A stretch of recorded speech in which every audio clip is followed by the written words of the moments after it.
ግን ግንባሩ ላይ በቀደም እንደተፈጠረው ነገር ማለት ግንባሩ ላይ እሱንም ብዬ ራሴን ማጠፋለሁ ህይወቴ። ይሄ ነገር ከመፈጠሩ በፊት እንነጋገርበት። ይሄን ነገር ሱም አይደለም ባለቤቴ እኮ ናት፣ ሚስቴ እኮ ናት። ሶፊ ምንድነው የምትለው? እምነት ከሌለው ምን ጥቅም ትዳር? እኔ አላመንኳትም። መቻልኩኝ እኔ አይናችሁንም እንዲህ ጆሮአችሁንም አላይም አልሰማም እያላችሁ ነው። እርግዝና ያለበት ሁኔታ እናውቀዋለን። በዚህ ቅዝቃዜ መናፈሻ ምን ታደርጋለች? ስለዚህ መናፈሻ አይደለም እያልከኝ ያለው። ስለዚህ አብዳሃል ነው እያልክ። እሺ ስለዚህ እኔ እኮ ችግሩን ወደ እኔ ከማምጣት እነሱ ሲገናኙ ለምን አላሳወቀህም ማለት አይሻልም? ሶፊ እኔ አሁን ይሄ አይሻልም? ትክክል። እኔ አሁን ጥፋት እኮ አይደለም እያልኩ አይደለም። እኔ ለምንድን ነው እንድጮ ወይም ደግሞ ተናጋሪ ወይም ነገረኛ የምታረጉ?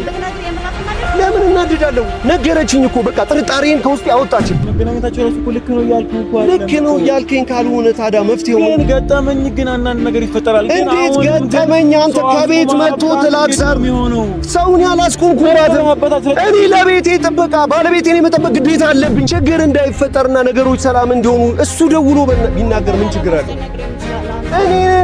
ከኔ በላይ ማን ነው የሚጨነቀው? ከኔ በላይ ማን ነው የሚጨነቀው? እኔ እኮ አንተ እንደዚህ ነው የምታስበው ብላችሁ ለምን በእኔ ጭንቅላት ታስባላችሁ? እናንተ በራሳችሁ ጭንቅላት ለምን አታስቡ? ሶፊ ልክ ነህ ብለህ ልክ አይደለህም ለምን